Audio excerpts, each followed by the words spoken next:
Hypocrisy.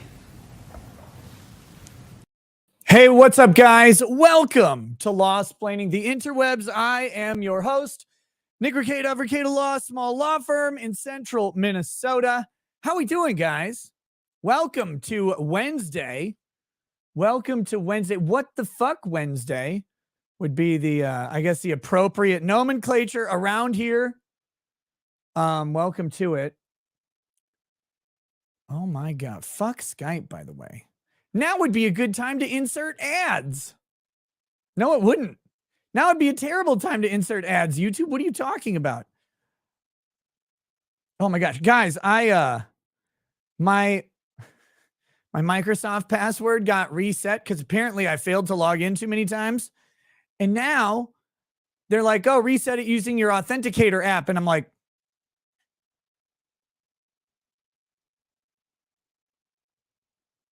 what authenticator app? What you talking about? I don't even know where it is. I don't know where it is at all. I'm like, okay. All right.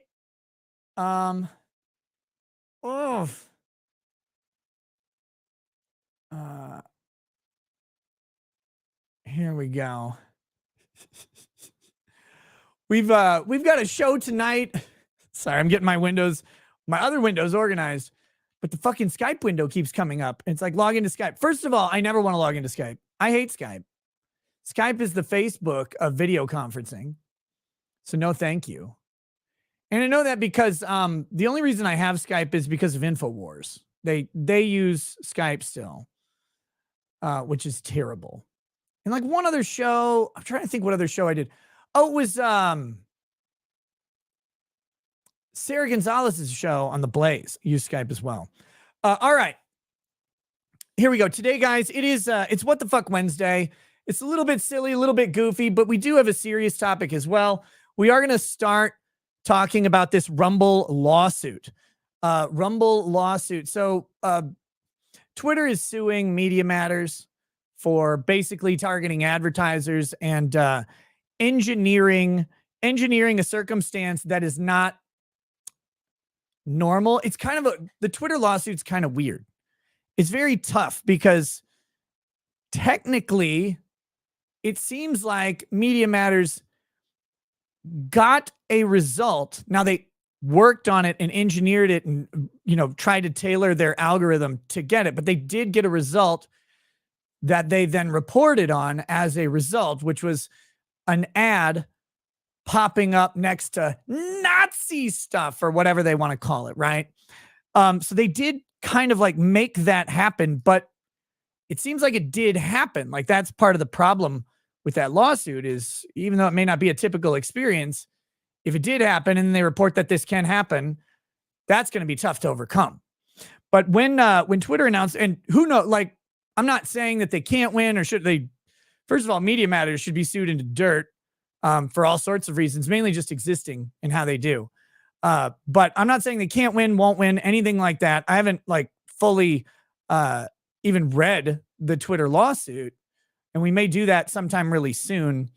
But that being said, it's tough when there's an element of truth and the claim is, business defamation and some interference. Like any shred of truth becomes really, really difficult to overcome. But with that, Rumble had announced that they would be filing their own lawsuit, joining the fight, so to speak. And they have. They have filed a lawsuit. It was filed today, and we've got it here. It's in the Middle District of Florida, Tampa Division. Now, Twitter's actually being accused of forum shopping in their Media Matters lawsuit because they are suing. Twitter is not based in Texas, and Media Matters isn't either, and they're suing this like Northern District of Texas, which has like one judge and super conservative, and so they're hoping, for that. This Middle District of Florida, Tampa Division is probably, that's the appropriate venue for Rumble themselves. Rumble is in Sarasota, Florida, which is near Tampa, if I'm not mistaken. And so I believe they're in this Middle District. And that's the proper venue for them. The question is, can they bring these other people in? Do they have jurisdiction? All that. I don't know those answers yet. But what we're going to do is we're going to get a taste of the lawsuit. We're going to get a taste of it. Okay. Of this Rumble lawsuit. I'm not really, it's a weird thing to read a 46-page complaint. Like, I know some people really like that, where you just sit and you read through an entire document. And sometimes I will do that. And we may end up doing that on this one or picking up here. But what I want to do today is just get the gist of the complaint. We'll get the intro. We'll get a little bit of what's going on, but we're not going to go in deep into the arguments here. I think we just kind of want to see what the surface level of it is. And if it's very interesting, we can keep going. We can keep going today, or we could keep going at a later date on that. But that's the first kind of kickoff topic here, because it's probably the most serious topic I have tonight. And then we're going to kind of descend into some what the fuck Wednesday style topics. So Gal Iron Runner says, the issue, Nick, is they didn't present it as a manufactured result, but as a normal interaction. Now, look, you have to understand what I'm going to do right now. What I'm going to do is going to present a problem with what you just said, not defending Media Matters, because I wouldn't care if the entire company caught fire, virtually and physically, burned to the ground, and everybody in it went homeless. Like, I don't have any care for anybody at Media Matters. And if they all died tomorrow, my life would be the same. Like, I don't wish death on anybody. I'm not vengeful. They are irrelevant to me. But I'm going to do something here, and I'm going to present a problem with what you just said, though. And this is the hard part. It is a normal interaction, just not for Media Matters. Somebody out there has an algorithm likely that can produce that result. The Twitter algorithm allows it. Now that Media Matters had to engineer it, that's because they're all sitting there liking pictures of people cheering for fat trans women who are, like dry humping furries at a pride parade all day long. That interaction is not going to come up for them because their social algorithm is engineered towards what they're consuming, and none of them are consuming content in the way that someone else is. So yes, it's a manufactured result. No, they didn't present it as a manufactured result, but it's not like we can just assume that result cannot happen as a normal interaction. You almost have to assume that it can happen as a normal interaction for someone with taste that they were trying to emulate or manufacture. Does that mean that I think that Media Matters should win? No, not at all. I'm just presenting a very big problem with the Twitter argument. If they did not edit a screenshot or something like that, and they may have done that too, I don't know. But if they did not actually edit a result or use some sort of hacking result or something like that, you're going to have a hard time saying this is not something that can happen on Twitter. But that said, any little deception is potentially as damaging as any little truth. And the question is, can you get to a jury trial? Can you get past the legal dismissal of the complaint? Because if you can do that, if you can get past the legal dismissal and get to a jury, then it's about narrative. Then it's about narrative. Then it's about convincing people of what's going on. And I think that's critically important to all of this. But I'm just saying, this is a problem for the Twitter lawsuit. Now, I don't know what the Rumble lawsuit's subject matter is. We're going to take a look at that. They may have better grounds. They may have worse grounds. I know Rumble dealt with some advertiser fallout earlier this year. And so with all of that said, we're going to take a peek at this lawsuit. We're going to look at it. I think it's time, man. It is time to treat these companies as if they are what they are. They are not honest brokers of information just out there. They're not just people sharing an opinion anymore. That's gone. They're intentionally looking to interfere with contracts that they know exist by reporting things with something less than honesty about a company to cause it harm. They are doing that. And they pretend like this is a thing that, oh, no, it's just, we're just sharing our opinion. How weird. It's just an observation. But it's not, though. It's not just an observation. It's targeted.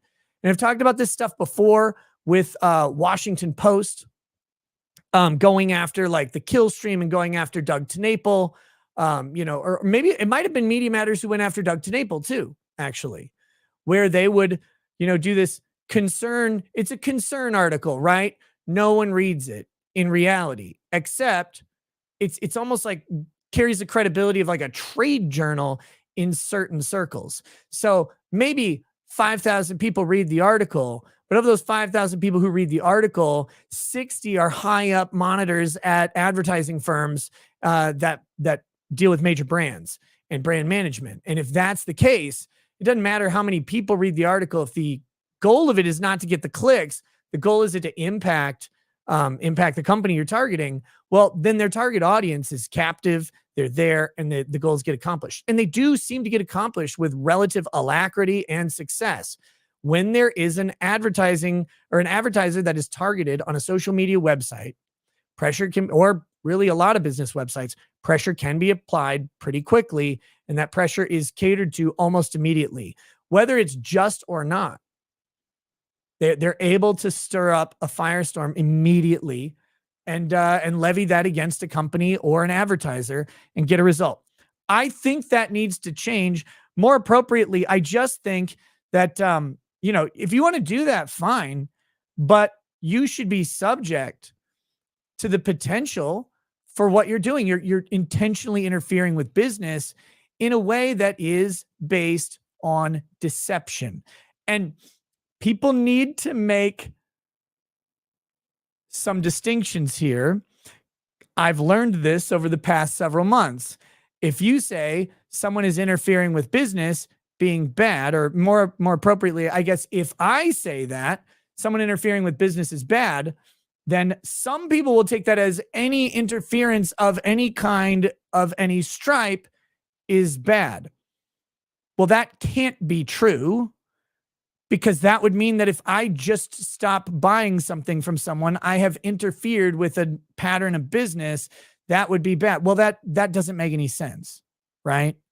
So there is this level of justified interference with someone's business where you go, hey, I don't like this thing. And people should know this intuitively.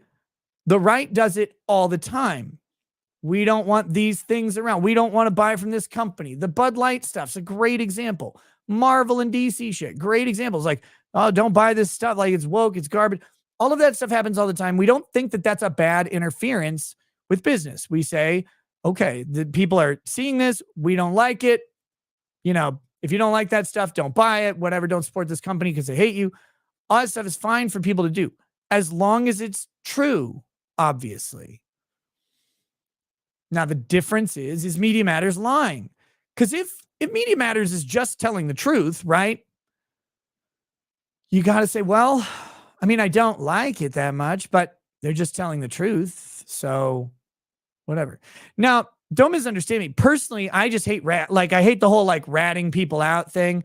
Not a big fan of it in general. I don't do it, but there's nothing illegal about it. There's nothing civil about it on the surface. You have to have these other details. You have to have a falsity, or you have to have some twisting of the truth, a false light sort of principle. You have to have a tortious act involved in this thing to make it not acceptable legally. Culturally, do we accept it? I don't know. People seem pretty selective on it. I'm just for me, I'm just well, if I don't like something, I don't buy it. If I do like something, I do buy it. That's it. I don't really care what other people do. If people ask me if I buy something or don't buy something, or watch or do whatever, I'll tell them yes or no, and I'll tell them why if they want. But I don't go on a crusade against shit typically, because I don't really care that much to crusade against things. I want to crusade for principles like free speech, the Second Amendment, these Fourth Amendment, Fifth Amendment, Sixth Amendment. Most of the amendments, most of them, not the tax one, but most of them I do. By the way, what's up, Good Logic? Joe is here. well, his viewers are here. He did raid. Welcome to the channel. Welcome to the show. We got some good stuff coming tonight, guys. So Missouri Battle Flag says, you're a liar and you crusade for dollars. You're a W star. Like a white? Am I a white?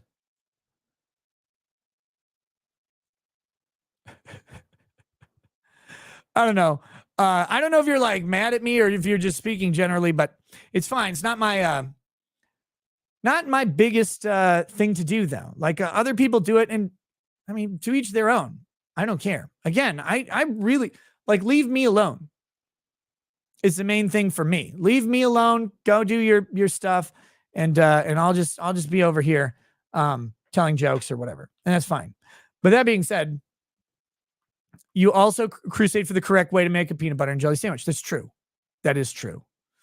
But yeah, so we're gonna see what they do, but we do need. I mean, look, if you want to go on a thing like calling out companies and targeting their advertisers, and that's definitely what Media Matters does, you should at least be subject to the idea that if you commit a tortious act, you can be held liable for it. And all of these companies have acted with impunity for a long time.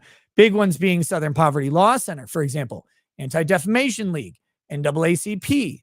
They're these private companies, private organizations that get this air of quote unquote credibility around a subject, and then they use it as a bludgeon against people. And they create these things like, oh, this is a hate group, and they have their own criteria. And it's like, wait a minute. You create the criteria of hate group, but then you get to just label people, but it carries weight after a while. But it shouldn't have any weight. But Southern Poverty Law Center is cited by politicians, newspapers, everybody, that has become this entity that gets to rate things. It's like a credit rating agency, right? I'm actually kind of, someone I know is kind of dealing with this credit agency thing, and I might end up having to help them. But like, if a creditor, right, of yours reports you to the credit reporting agencies, or if they send something to collections, for example, that you paid, like you paid the thing, and then it gets sent to collections. Well, and then they report that to the credit reporting agency that there's an outstanding debt, and then that they sent it to collections. Well, that has a negative impact on you, a tangible one. Your credit score will drop, and it'll be there for a long time. That's defamation, especially if you've paid it, or if the circumstances are beyond your control, or something has happened. Now they can rectify this. They can recode the credit reporting. Remember that people who report to credit reporting agencies can undo the reporting. They actually can go back and retroactively undo stuff. This shit happens all the time. They're subject to lawsuits on that, even though it's a private entity and they're just expressing an opinion about your credit worthiness, or your creditors are just expressing an opinion about how well you paid. Like if they lie and say you didn't pay when you did, because maybe they put it in the wrong account or something. Maybe they mislabeled something. Who knows, right? This stuff, I worked at financial institutions. This happens all the time. Money goes to the wrong place. You have to go back and fix it retroactively. You do all that, but then you may have to go back and correct other things. Why do we hold these other entities out as if they can't be treated that way? By the way, that's a great way to fix those problems, is to bring in a debt attorney, a collection attorney, and go after companies who've misreported you or something like that, because those guys are vicious. The companies know it, and it's real easy to show when companies fuck that stuff up. But that's all beside the point.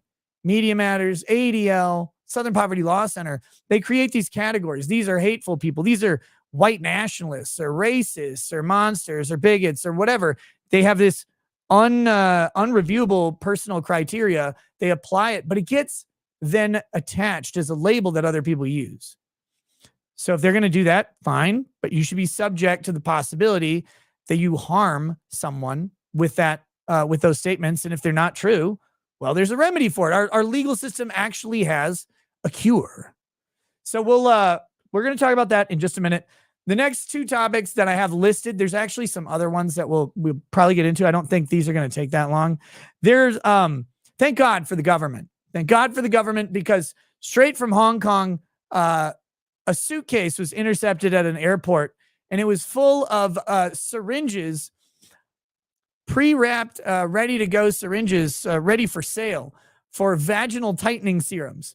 It's a very dangerous, unregulated, unapproved by the FDA vaginal tightening serum. And thank God we have our government stopping the threat of tight vaginas everywhere. We definitely do not want this.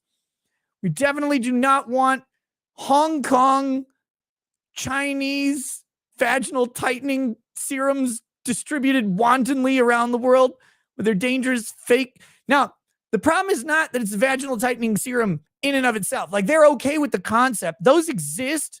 They're regulated by the FDA.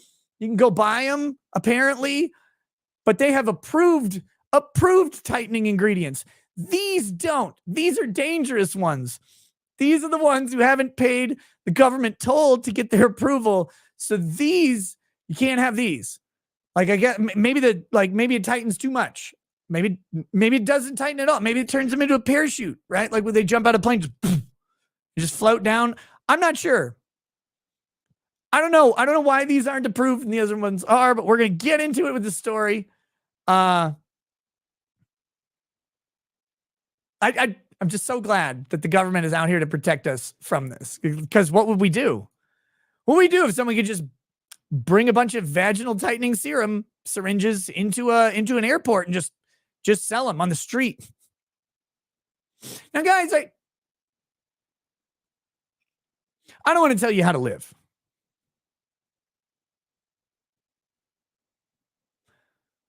I don't want to tell you how to live, because, like, you know, you do you. But if you're buying your vaginal tightening serum syringes from a guy selling them out of the back of like a Toyota Camry, just consider going to the fucking pharmacy or whatever. Like, just consider going into a store that sells them instead. I know you might need one now, and like, he's got it. He's like, no, I got it right here, man. I got varieties. Like, just imagine that's what you're doing. Like, first, you have to imagine that you're out shopping for vaginal tightening serums, and I'm sure people do. Like, I've seen them on the shelf. Like, I've seen these things. I get it. Now, first you have to do that, though. You're like, not just that you encounter one incidentally. You're like, you know what? I'm going to go buy a vaginal tightening serum. Now get to the second step where you're like, but I'm not going to go to the store that sells them. In fact, I'm going to go find Reggie over there, because he's got a trunk full of them. I guess for all the hoes in the hood. Like, I'm not sure why someone had, like, I would just never buy that from a guy.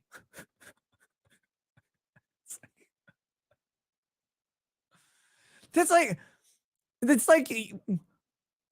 no, it's not even like Viagra. Because, like, at least if you're going to like a drug dealer or something for Viagra, I'd imagine they'd sell you Viagra, right? But what if you're like, hey man, you know what I need? And they're like, well, we don't have that. We have this other thing that's like it. What's it called? Boa Bruh. Well, I don't know if that's what I want, because I'm not sure. Exactly. Or maybe you're going to just go buy some nice, like the bikini area nair or whatever, right? Like, you're just going to nair off some troubled hair around the bikini area. And you're like, well, I could go into Target and buy that. Or I could go to the guy out in front of Target that has that stuff. Would you put that on? I wouldn't. You got to imagine it's like sriracha and bleach mixed.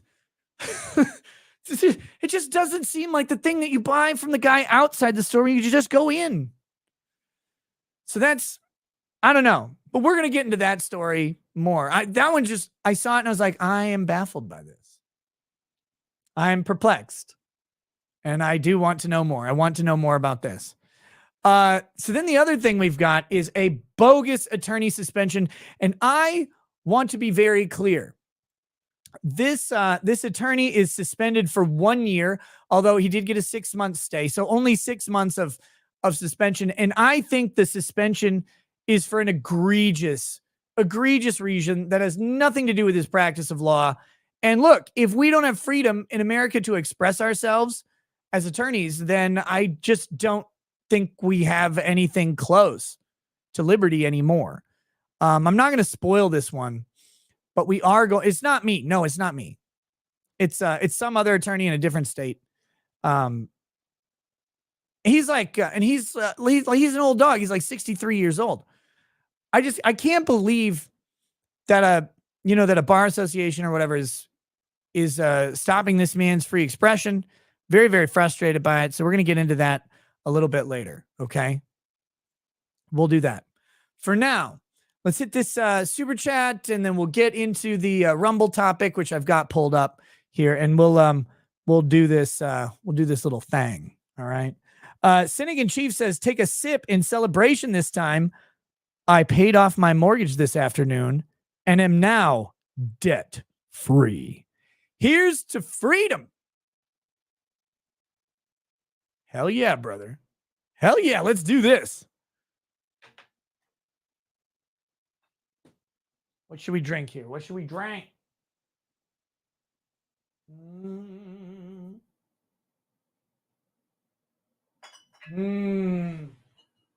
Let's do this Blue Run bourbon. This is a new one for me. That is awesome. I am very, very glad to hear that. Always happy to hear people getting out of debt. Now, if we could just figure out how to get out of the other debt, which is the property taxes you have to pay on the thing that you already own for your right to live on it. You just figure out how to make that go away.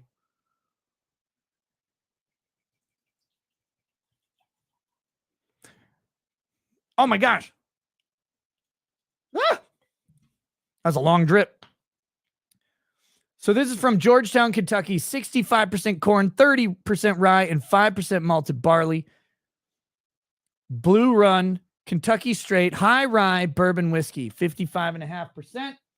I've not tried this except for that lick, which was pretty good, but I don't know. I'm not doing a full review tonight or anything. Just saying. Just saying.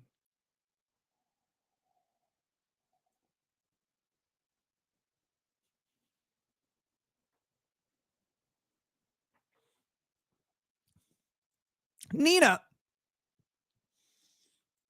Infinity, are you in the chat? What the fuck did you just send me? I think this is for later in the we'll do this later in the show, probably. We'll have to take up this Dear Abby that Nina sent me, but I'll show it to you guys now. It says, Dear Abby, I can't satisfy my wife. Should I let her sleep with her client? Nah, bro, what you need to do is go find Reggie outside of the Come and Go, and you get some of that bootleg vaginal tightening cream, and you will satisfy her every time. Then that's what you need, my friend.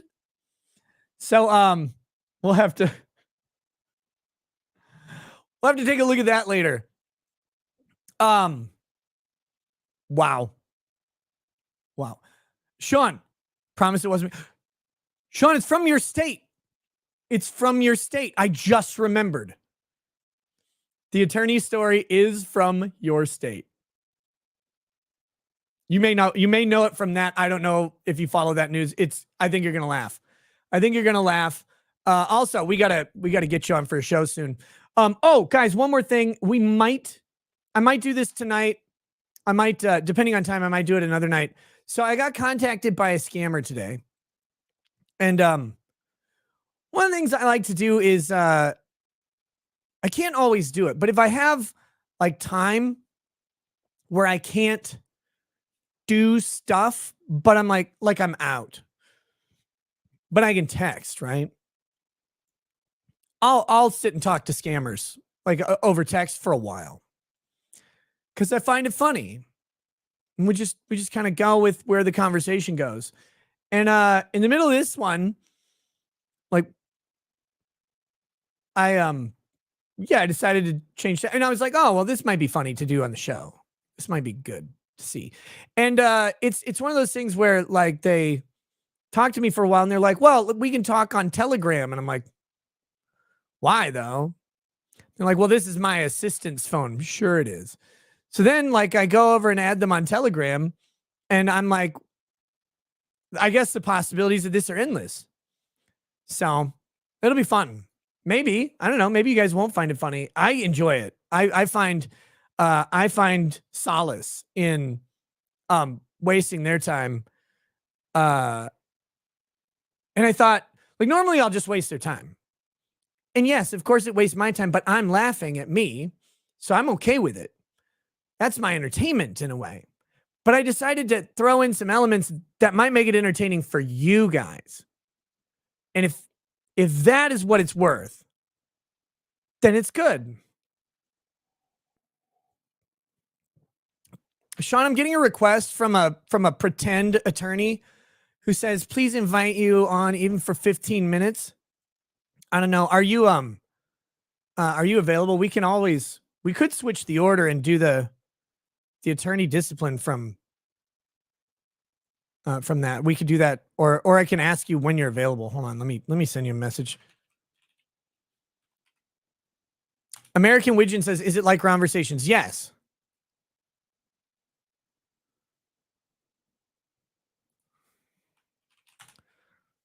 Okay. All right. Let's see.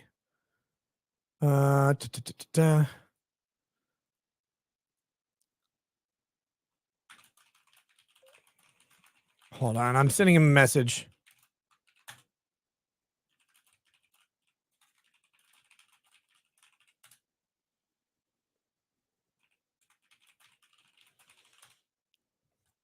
Okay. There we go. Demand? Well, J-Rock, I'm going to need you to draft the demand letter to Sean. So, all right. But yeah, like it's, oh, and then earlier, this is unrelated, but only related because of scammers. So I get one of those scam phone calls from Florida and they're like, do you own the property at this address? And I said, no, that person's dead. And they're like, oh, I'm really sorry. I did not know he was dead. I'm like, how would you know they were dead? Like, how would you know that person was dead? Did you kill them? It's like, no, I just did not know. And I'm like, yeah, I know you didn't know they were dead. I just told you. And then he pulled the ballsy move. It was so great.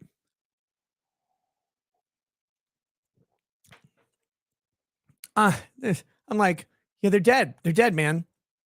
And he goes, while I have you on the phone, I am Jake with a real estate investment company. Do you have any properties to sell?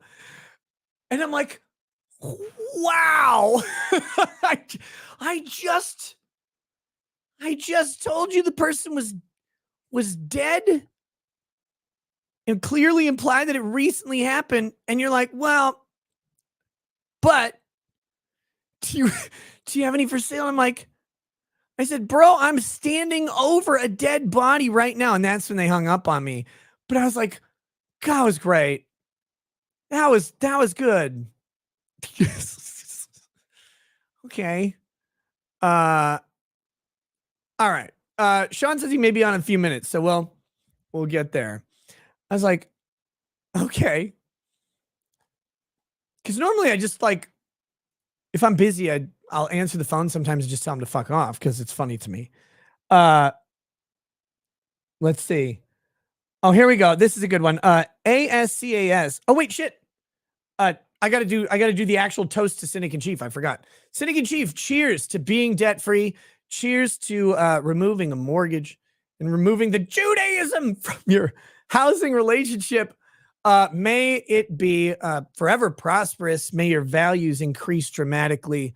And may your life be just a little bit easier every month and on forever. Find good investments. Invest in yourself. Invest in your entertainment. Invest in people. so long as you have the rest of your future sorted and find merriment, my friend. There we go. ASCAS says, Nick, I love you, buddy. Oh, thank you. Says, you're my favorite cuck with no self-respect. Wow. You make me look so good. Cool. Says, you're my favorite dishonest shyster. I love you. Well, someone had to do it, brother. Someone had to do it for you. So I'm your Huckleberry, my friend. I'm your Huckleberry. Shy says, now if the shipping info was a brothel in Vegas, that would be hilarious. The shipping info. Not quite sure what that is. So anyway. J-Rock, welcome to Lawyer Status. Thank you so much. And finally, over on Locals here. Sith for Brains says, a news story from the country that doesn't exist for What the Fuck Wednesday that is a couple of months old, but needs to be highlighted on a world scale. So Adam Britton pleads guilty to bestiality in Supreme Court. Well, that'll be fun to get into at a later time tonight. And I think my Monday night, I don't think I actually got into the all of the Rumble rants that came in. So we might get around to those later. I still have them pulled up. Hashtag pull up. We'll do that. Let's start with this Rumble lawsuit here, and we'll get into this. So this is Rumble versus Nandini Jammy. That sounds like a fake name. Claire Atkin and John Doe, numbers 1 through 10. I don't know who these people are. Oh, they're the co-founders of Check My Ads. So here we go. Nandini Jammy and Claire Atkin, the co-founders of Check My Ads. Why aren't they suing Check My Ads?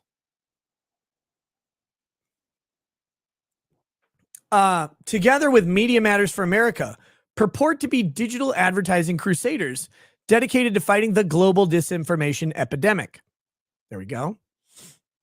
Yet for years, they've engaged in their own hypocritical disinformation campaign to censor, silence, and cancel speech by spreading false, materially misleading, and defamatory statements, and engaging in tortious conduct to convince advertisers to withdraw ad spends from platforms like Rumble that host content creators who espouse views contrary to defendants' hyper-partisan sensibilities.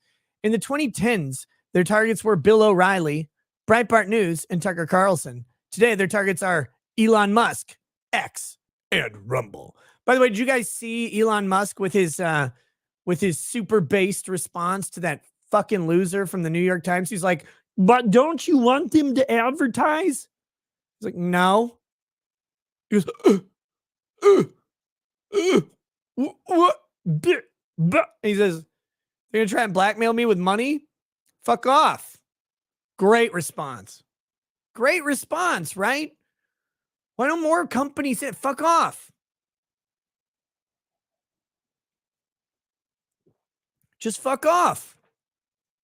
All these companies he said, go fuck yourselves. That's right. He said, go fuck yourselves.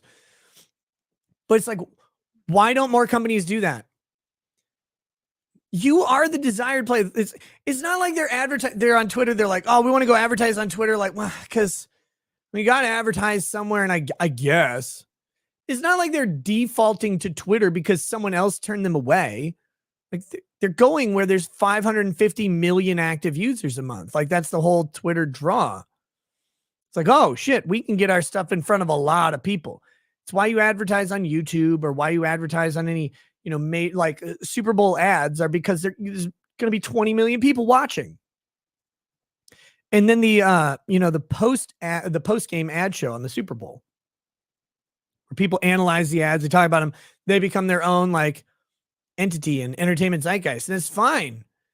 That's why it's worth money, because people are going to be watching. So when they're like, well, we don't want to advertise on your platform, say, fine, fuck you, go away. Go fuck yourself, especially when you're the size of Twitter, Facebook, Google. Well, we're not going to do it. All right. Somebody will. Somebody's going to. Gal Iron Runner says supposedly he was in the audience as well. I believe it because he said hi Tom or whatever. He said that. Oh shit, J-Rock also gifted 5 memberships to the channel. Thank you so much, J-Rock. Always Always nice to have a real lawyer in here to bring it on down. Fire PA says, Nick, did you see the sports writer Karen that got tomahawked by an Indian kid? Nope. We'll look at that later too. That sounds good. Musk called out Bob Iger. Oh, Bob Iger of Disney. Got it. There you go. Okay, here, back to this. Before starting Check My Ads, Jamie helped launch an anonymous Twitter campaign using the Twitter account Sleeping Giants to publicly pressure companies to stop advertising on Breitbart. Sleeping Giants later teamed up with Media Matters to murder to boycott certain Fox News hosts, including Tucker Carlson. Together, Sleeping Giants and Media Matters identified as a pressure point to cripple media and social media platforms that broadcast content contrary to their progressive worldviews. Advertising dollars. I'm never going to understand this. Do you guys?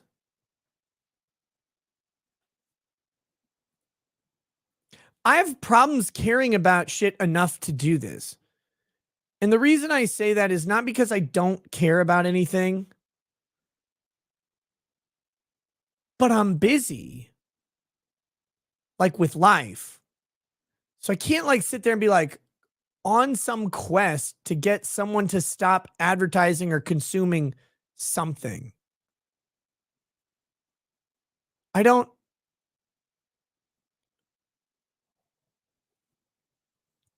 can't imagine having that kind of time and attention span and really the investment in the thing. Cause maybe I'm broken. I just cannot I'm like, why am I worried about what someone else is doing that much when I have stuff I have to do? Do people not have stuff to do? Do you guys not have stuff to do?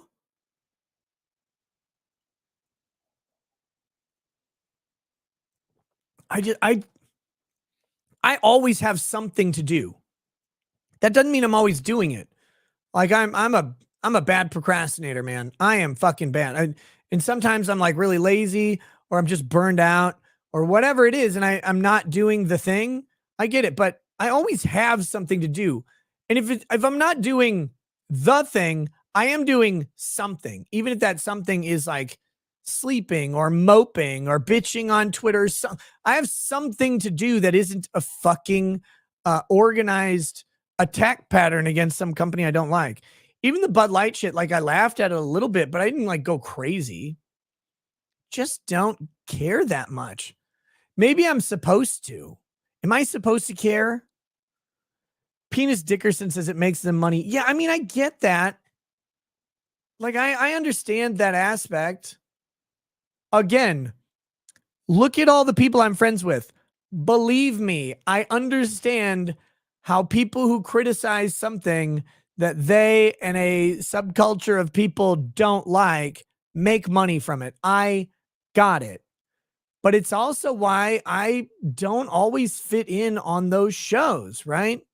Like I love Flashcast because I love Flash.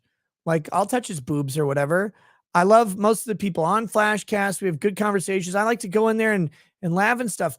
But when they start talking about comic books and movie news and culture shit, 99% chance I have no goddamn idea what they're talking about because I don't fucking follow that. I don't have time. It's not my, and that's not a criticism of them. It's not in my interest area. I don't consume a ton of comic books. So I don't care what Marvel and DC are doing in the average minute. These days, actually the past couple years, I've not consumed a lot of movies. I don't have time to sit down and watch a bunch of movies. And I don't have the interest right now. Occasionally I do. But new stuff, not really. Most of it I default to it's probably going to be bad, so I don't watch it.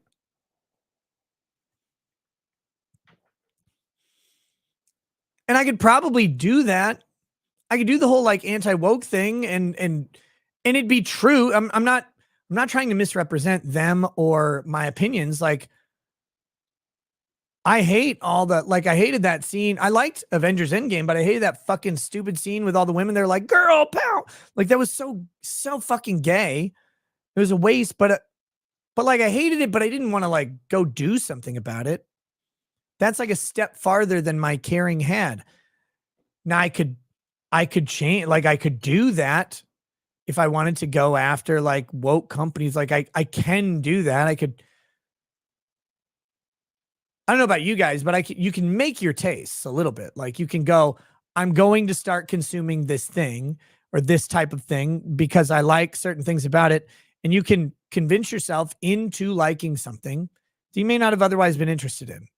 It's kind of what you do when you try something out, right? Like you're like, well, I don't really like baseball or whatever. And they're like, oh, go get drunk and play some softball with your coworkers. And you're like, wow, this is kind of fun. Maybe I'll try it again. And that's how you build into stuff, and people then become super fans of whatever. It's how you actually try most things. You didn't know you're going to like something. You're just like, I like the idea of this thing, I guess. And then you try it out and you're like, oh, these are the things I like. And you focus on those and you improve those. And then it's better and better and better. Certainly could do that. It's not my thing. And I don't really want to right now. I could understand. Craig Shriver says, you're anti-woke is part of your brand. Yeah, but I'm like incidentally anti-woke because I just think it's so fucking dumb to do that. And I think it ruins stuff. But I don't sit and follow these things because I don't follow comic books. I don't follow Marvel movies or Disney movies or whatever. And the people who do are really good at it. I'm not, because I don't care that much. I'm not watching them anyway. So like when I'm on Flashcast or Friday Night Tights, if the topic is those things, like I can come in and drop a zinger from time to time, but as Cunning Linguist will tell you, like my zingers aren't funny. So, you know, I mean, I like going on, but I'm also like, there are lots of times I don't fit in. So it's like, okay, well, cool. And that's just because I can't bring myself to care about that stuff. I have other shit going on in my life for me that takes priority over that. And that's just where my life is right now. But these people do this all the time forever. They're like, we really got to call out Nazis on Twitter. It's like, why? Why is that your thing? Why is Nazis on Twitter like that? You're like, that's my passion, right? Like, it's not making creme brulee. It's calling out Nazis on Twitter. Like, fuck, why? Is there like a rash of like effective Nazis out there? I haven't seen them. It's very strange. Misty says that is because you have the attention span of a retarded squirrel on methamphetamines. Yes and no. Misty, it is funny to like play the ADHD stuff. It really is. And it's true. But when I care about something, I can focus on something intensely. I mean, that's also ADHD, right? ADHD is not just an inability to focus. It is actually a dangerous propensity to hyper focus on something. So like I've completed lots of higher education. I've used to watch movies all the time. Used to read tons of books. These days, it's not in the cards because of various different interests, various scheduling issues, and also a little bit of the narcolepsy. But I've had narcolepsy forever and used to read a ton on it. It's just, what can I get myself interested in right now? And right now, the things I used to be interested in, not so much. But anyway, we're going to keep going.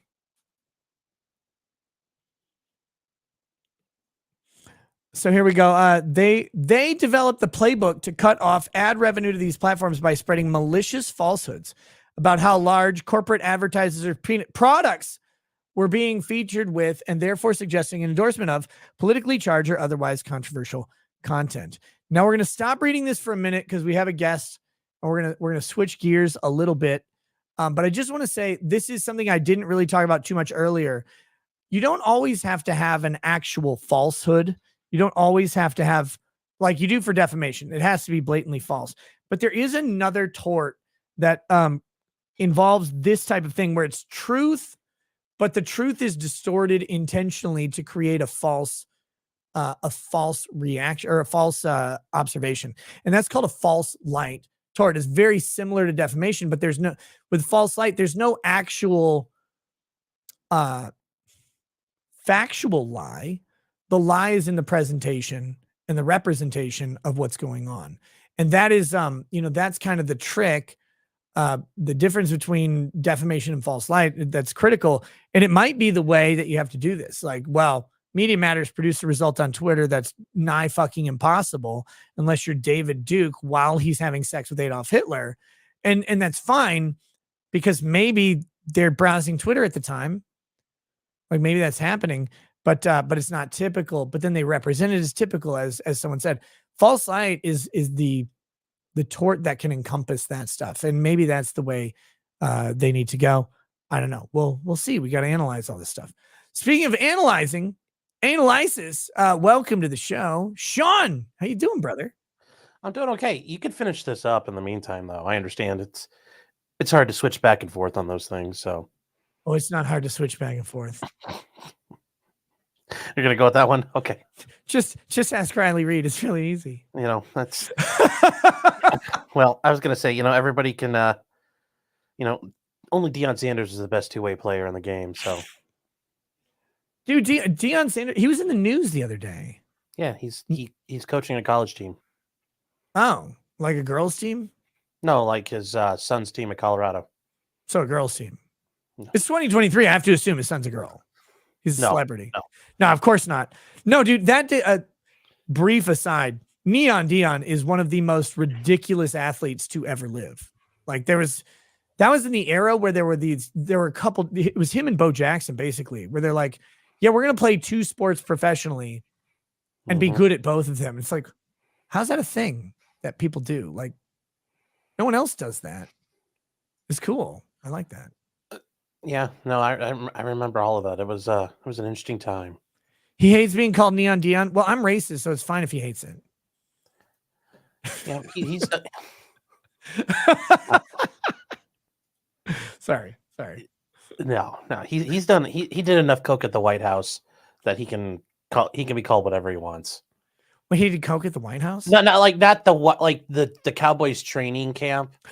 They had the white back in the back in the 90s, back when it was Michael Irvin, they were all he got Jerry Rice, yeah, all those guys. They had a place called the White House, and it was, my uncle. It was a destination. My uncle was a bartender and then a restaurant manager in Dallas. I don't know exactly what suburb. They lived in Grapevine at the time. I don't know where the restaurant was. It was called the Hofbrau. And he was, he got to meet all the legendary Dallas Cowboys from the 90s, like Troy Aikman, Jerry Rice, Michael Irvin, all those guys came in all the time. And it was so funny hearing his stories about them. Because when I say you got to meet them, I'm not trying to claim he's best friend. He's a bartender, or later again, a restaurant manager. So he gets to shake their hand, say hi, welcome to the restaurant and stuff, get them a table. But the antics of the 90s Dallas Cowboys are so funny. There's that old joke, right? Two Dallas Cowboys are in the car. Who's driving? I mean, they sound funny, but a couple of them are really bad. So, well, who's driving though, Sean? Two 90s Dallas Cowboys are driving, or are in a car. Who's driving? I don't know who's driving. The police. That's good. Because they're black. Well, except for Troy Aikman, who's only black in the pants. That's because they're black. Because they're doing a lot of things, like a lot of crack.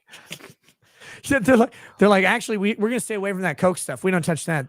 We do crack only. Well, Michael Irvin allegedly liked doing crack. Allegedly.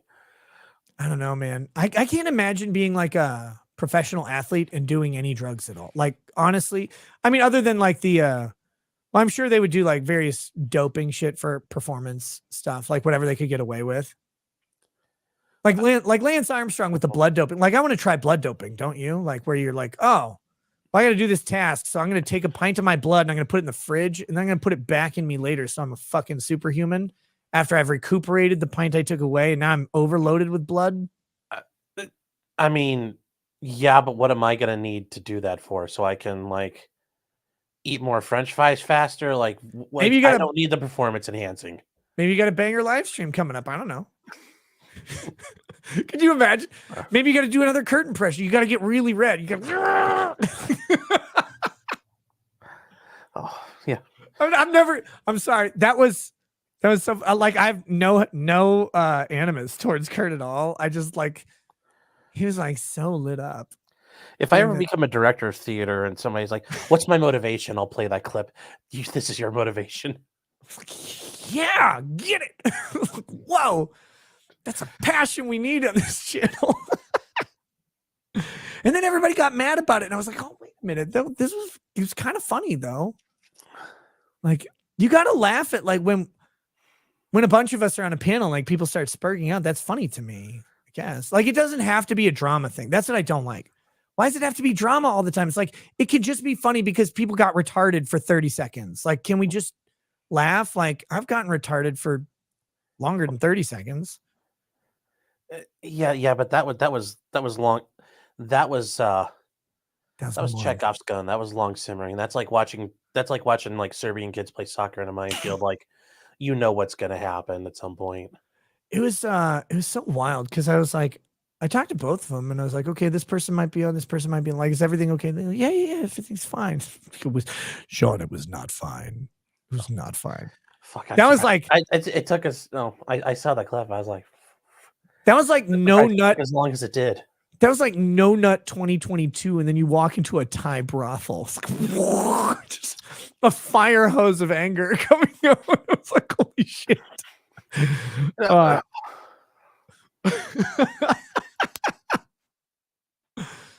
No, I mean, it's you're like the guy who assigned Derek Chauvin's cellmate. Like, you're like, oh, I'm sure this is gonna go well. Everything's fine. They told me it was gonna be fine, so I assumed it would. Sean, I take people at their word. Yeah. But it was so silly because to me, again, like people lose their temper, people lose their cool. I not so bad anymore, but in the past I had a really bad temper. I would like fly off the handle at shit all the time. Now I kind of like channel that into the show and like getting pissed off at something. But it used to be like I would get mad, like legitimately mad at people, and then eventually you go, I can't do this. Like I'm an adult now. And if I get legitimately angry at stuff, then I risk doing something beyond just being mad. And so for me, it's like, okay, well, people flare up and then it goes away and everybody's fine. But that's not how other people work anymore, I guess. I don't know. Maybe I'm dumb. No, I am dumb, but maybe I'm dumb in that way. Oh. Okay, I'm gonna let that one hang. I'm just there. You're gonna let that one hang? What is it? It's not black. You can't do that. We're still on YouTube. Yes, we are. We gotta talk. Okay, I know you said we could like carry on with the Rumble thing, but I don't know how long I've got you, and I do want to do this because it's. I got a little while. I got a little while, so it's okay. Do you want to talk the Rumble lawsuit? I don't really know anything. I don't really know anything about it. I haven't even read it yet. I was just reading it, but let's do this instead. Let's start here, and if you want to hang out and we can talk Rumble and stuff like a little bit. No, we can do the Rumble first. Okay, I have enough time, so. Well, actually, I have to go take care of something real quick, so I need a minute anyway. Okay, I'll keep going. Come on back whenever you want. Well, look at that. Look at that beautiful avatar. Look at this man. Pearly whites, square glasses, wonderful side part. Definitely not a comb over like me. He is Sean, potentially criminal, but not until proven guilty in a court of law. Oh, what's up, Camelot? Kumalot's in the stream. Hey, what's up, brother? Camelot. This will be super popular for people, so you should definitely check this out. Camelot had my friend Dick Masterson, my partner, my ride or die, I guess. When you get assigned a ride or die, right? Like, they're like, oh, he's your ride or die. And I'm like, oh, he is? He's like your ride or die? Like, he's my ride or die? Like, what? Well, I didn't pick him. Why'd you pick my ride or die to be Dick? Like, couldn't you pick my ride or die to be like Elon Musk or something? Could you have given me a better ride? Like somebody with money? Or like maybe Ludacris, like so I get hosed or something? Like, could I get something? Wow. Dick Masterson, I guess. Well, thanks. Thanks for picking him to be my ride or die partner. Anyway, Camelot had Dick Masterson on tonight, guys. Go check out the show. I wasn't able to watch a lot of it. And Camelot eventually sent me a link, which was cool. But by the time he sent me a link, I was in the shower crying. So I wasn't going to join the show. But it was probably funny if I had to guess. So you should go check that out. It's good. Camelot puts on a good show.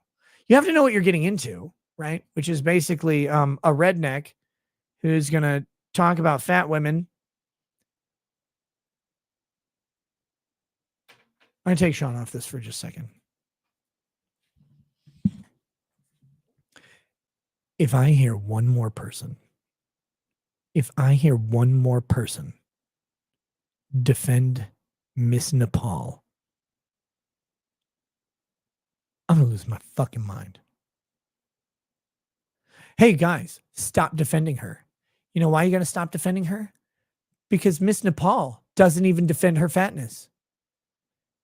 She doesn't. She's 176 pounds. Just so you know, 176 pounds. She doesn't defend her fatness. You know what? She blames her fatness on a condition called PCOS. PCOS. You know what PCOS actually stands for? I don't know what did she say? She thick though, Nick? No, you stop it. Miss Nepal PCOS. I think that's what she. Fucking Skype, go away. PCOS. How she's dealing with body shaming. She says it's polycystic ovarian syndrome or PCOS. Let me tell you what PCOS stands for. The actual one. PCOS stands for probably cake or something. That's why she's fat. Polycystic ovarian syndrome? No, fuck off. Probably cake or something. That's what PCOS actually stands for. I'm so fucking tired. People are like, oh, well, no, she looks good. She doesn't look good. She doesn't look good. She looks fat. I mean, she looks good, sure. If you're at a Walmart at 4 a.m. and you see 8 people hanging off the sides of a rascal, and then Miss Nepal walks by, you're like, well, thank God someone's only obese. Great. Cool. Wow. That's like you're driving around and everybody's in a Ford Fiesta. And then a Dodge Durango drives by, not like the Hellcat version, but just a regular Dodge Durango. You're like, oh, thank God someone's got more than 2 seats and more than 38 horsepower. It's not impressive. Like, this is. Stop it. Stop this shit. Anyway, why am I shaming the poor girl? Because no one else did. No one else did. But if I see one more of you simps, you're like, oh, wait. No, I'm going to defend Miss Nepal. I'm like, brother, you are not wide enough. You're not a whole wall. That's a city. You can't defend a city. You could garrison a hamlet, maybe, but you cannot defend an entire city. Miss Nepal doesn't need you. Stop apologizing for this big bitch. Welcome back, Sean. Hey, how you doing? I'm fine, except for this is what I hate. Look, I get it. People are like, oh, body positivity is great. Oh, Miss Nepal or whatever. Oh, she's so cool. And then they interview her and she's like, no, I'm not fat because of body positivity. I'm fat because of PCOS. I'm fat. I have a condition that made me, I wasn't trying to be. It's like, oh, wait a minute. Where'd all that body positivity shit go? She shirked it. She threw it away. Everybody's like, oh, no. She's beautiful the way she is. She's like, it's not my fault. She actually said, I look at cake and I gain weight because of PCOS. She's a liar. Guys, I have said for a long time, it's not about what people look like. It's not about their physical condition. It's about their state of mind. If they go, I want to improve myself. I'm okay being alive, but I really want to do better. I'm going to do these things. Great, cool. Like you do not have the mindset of someone who is going to make excuses or whatever. Then there's the people who are like, no, I'm just perfect and beautiful. Like, well, nobody's perfect and beautiful. Was it Patrick Bateman? He said, you can always be thinner, right? Yes. And he's a prophet. He's a prophet of God and the Lord and Savior Jesus Christ of Latter-day Saints. Patrick Bateman, he's right. You can always be thinner. No, people can always improve themselves. Everybody. I look at myself in the mirror and I go, I can improve myself here. Like I can have shoulders if I abort 2 babies and then I inject them under my under my skin, like subcutaneous abortion shoulder implants. That's a thing in Nepal, probably. But like, so you do that, and you look at yourself and go, I can improve these things, because your body's a project and yourself is a project forever. It's not just physical, by the way. But there's so many people now who are like, no, I'm perfect. It's like, you're not perfect. No, nobody is. Like Margot Robbie isn't. If you look up recent swimsuit pictures of Margot Robbie, you go, oh God, she looks like a fucking Kleenex box in a swimsuit. It's terrible. What happened to Wolf of Wall Street Margot Robbie? You're like, oh, she died. She died when she found a Twinkie or two. But like, no, she's sitting here and she's not even saying, no, I'm fine the way I look. Like, I want to lose some. She's like, no, my weight gain is from a condition. I have a glandular problem. No, stop it. All I'm going to say is everybody's like, oh, I wouldn't hit it. I'm like, bullshit, you wouldn't. And, I'm just saying that. And then, whoever could pull me out of her would be declared the King of England. So you can do it. You know what, Sean? I will wing. All I'm saying is everybody's like, oh, she's like, it's like, okay, you could tell that. Everybody's saying that. Oh, I wouldn't do it. It's like, I would not. 100%. I would not. But I'm fucking evil, right? Like I'm a bad man. So like, don't take my word for it. Like, I'm an outlier. It's fine. No, I will wingman you for Miss Nepal. Whatever you need. I want you to wear her out like crazy. Just keep her away from the cake, Sean. Yeah. That's all I'm saying. Okay. Let's get into this Rumble thing. So here we go. We're here. This is, they developed the playbook to cut off ad revenue by spreading malicious falsehoods about how large corporate advertisers' products are being featured with, and therefore suggesting an endorsement of politically charged or otherwise controversial content. And I hate this because I don't think any actual large advertiser literally believes, like, people think Coca-Cola is endorsing the Golden Dawn. But that's what Sleeping Giants did. They'd be like, you're supporting Nazis. Oh, and then that would be it. And that whoever it was would lose their ads. So yeah. No, these people are part of the first apocalypse. This is how it started. Right. And I hate that they do that, but I hate that advertisers pretend to be retarded about their own business. That's what I'm saying. Right. Like the Coke ad team doesn't go, this Sleeping Dawn, or Sleeping Giants or whatever. They're like, yeah, they're right. Our ad appeared next to the Golden Dawn. Therefore, people think Coca-Cola in a random pre-roll ad on YouTube endorses the Golden Dawn. Like, nobody actually thinks that, do they? Like, have you ever met someone who's like, oh man, I saw Coca-Cola advertised on InfoWars video on YouTube. That must mean Coca-Cola loves Alex Jones's penis. Like, what? I don't think that's true. Do you? Well, that Coca-Cola likes Alex Jones's penis. I mean, I bet they do though. Well, no, I think they do, but I don't think that the advertisers. Oh yeah, no, yes. The ad department knows that no one actually believes this. I think it's just them leveraging lower prices. I'd like to think that's part of it, but the amount of people who for the longest time thought Twitter was a mainstream viewing of America's opinions is, there are a lot of dumb fucks out there, and those dumb fucks are in corporate America. So that's true. Okay, here we go. So Big Tech was quick to catch on, wanting to draw the ire of self-proclaimed advertising watchdogs, or not wanting to draw the ire, and realizing they too could fall victim to the Sleeping Giants Media Matters playbook. Big tech platforms such as Google, they should have just banned them. They banned everybody else. This is my weird thing on this. Like, they banned everybody all the time. Why didn't they just ban these companies? They're like, oh my God, Media Matters is saying something, banned.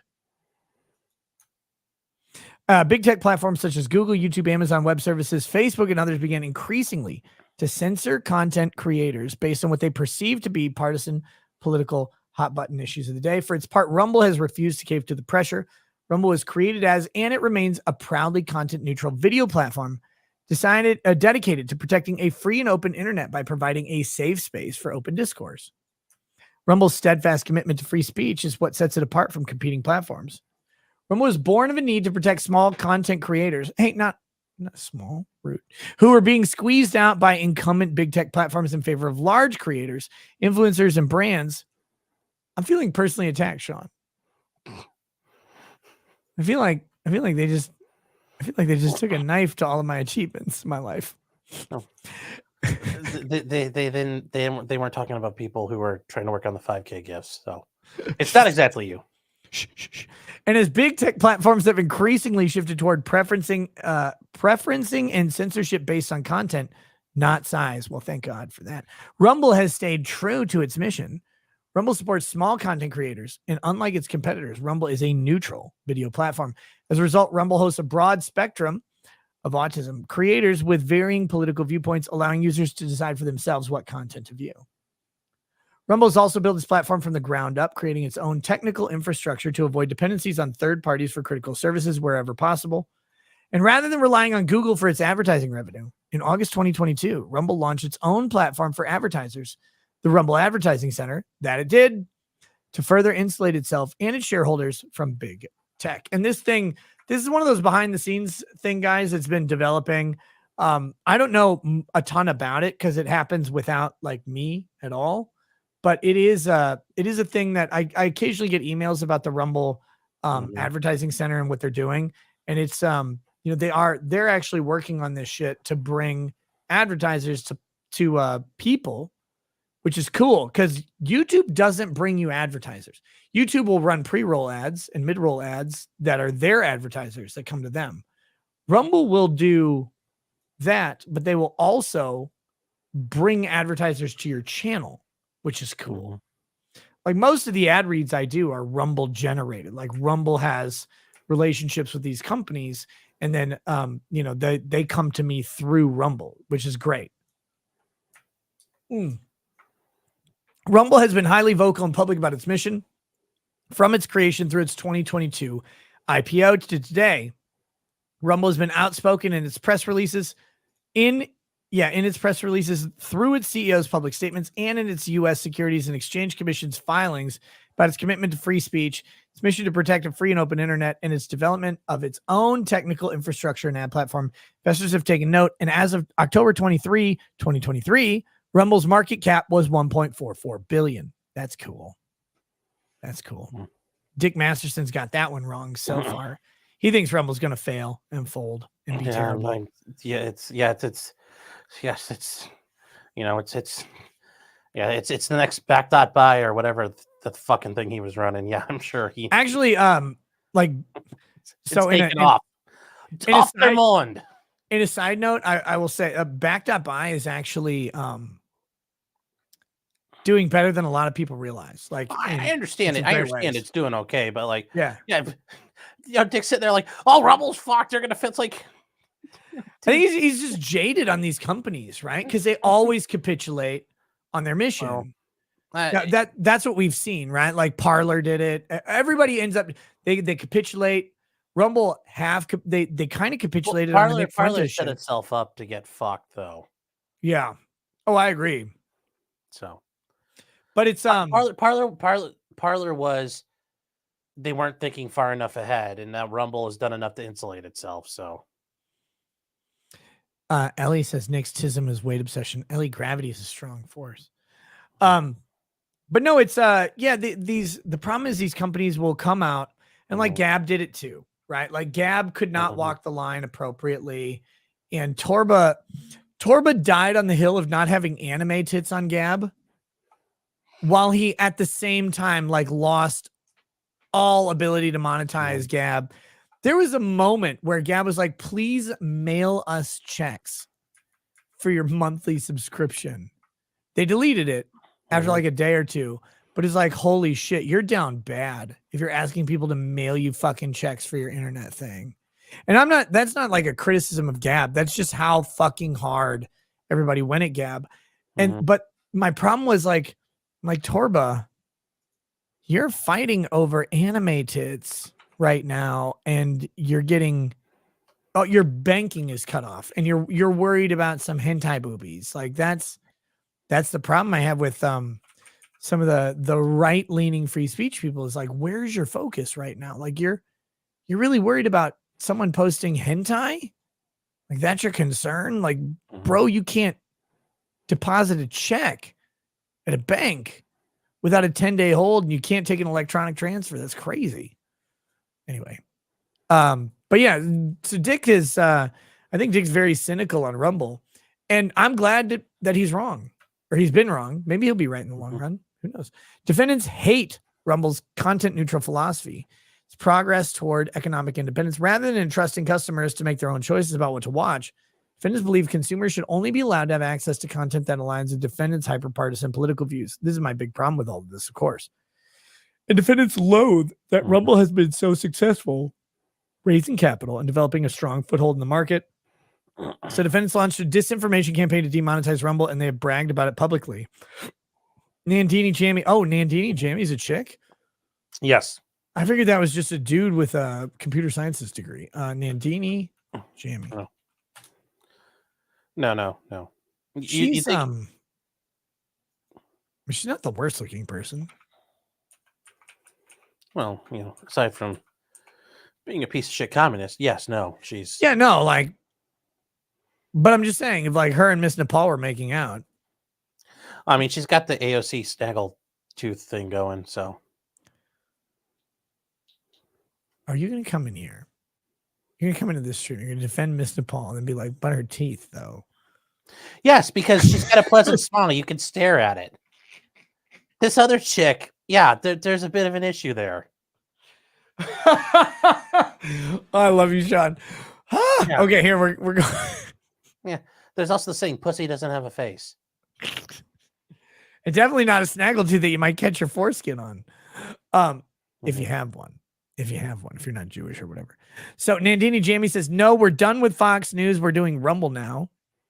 And then has some tweet. Last weekend, Dan Bongino began waging an unhinged harassment campaign against me and Kat the Kin. I love how they use unhinged. What was it? Hinged? What are they hinged? What has Dan Bongino ever been hinged to? How'd they become unhinged? This week, Rumble Video lost its first major ad exchange, Stack Adapt.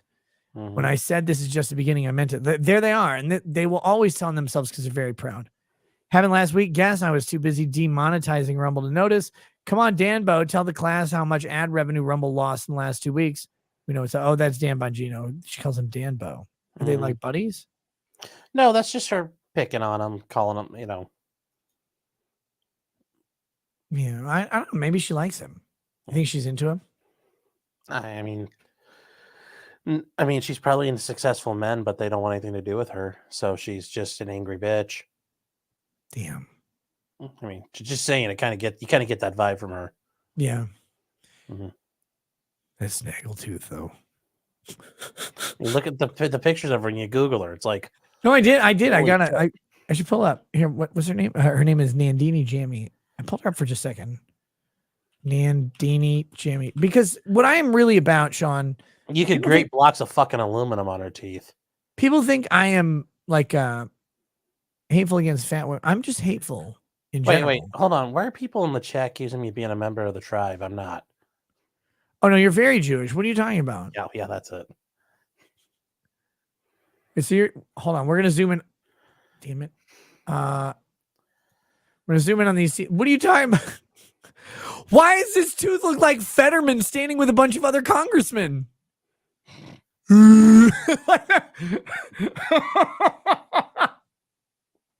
Sorry. Oh wait, I'm not even sharing the. Look at this thing. Look at how this tooth is bigger than the others. It's like a Sasquatch with the 7 dwarves. No, I now see what you're saying. I feel like if she gave you a blowjob, you'd have a groove in your dick like a B-12 just landed on a field in Ohio. Yes, it looked like it crash landed right in the field. Like leading up to the Pentagon. Like, what happened here? Oh, well, Nandini Jammy or whatever. Yes. She was just trying to eat the corn on the cob with one tooth. I don't know. I still think she's better looking than Miss Nepal, but to each their own. I don't care. In their campaign against Rumble, defendants are using the same recycled playbook. Well, at least they recycled. That Jamie used as Sleeping Giants. Step 1, manufacture and spread knowingly false statements about Rumble's business practices, ad placements, revenue streams, and overall financial health. Step 2, publicly pressure large advertisers to drop Rumble, thereby reducing revenue to the company and amplifying the economic risk they pose to their targets to further discourage investors from purchasing or holding Rumble stock. As relevant to this action, defendants falsely accused Rumble expressly and by implication of lying to its shareholders and the SEC in its securities filings about the company's financial health and its sources of ad revenue. On a side note, have you seen that SEC SCOTUS case? You talking about the one they argued yesterday? Oh, did they argue? I knew it was coming up. I didn't know when it was, but yeah, basically they're potentially going to hamstring the SEC as a regulatory commission. I mean, that wouldn't be a bad start. No. Oh no.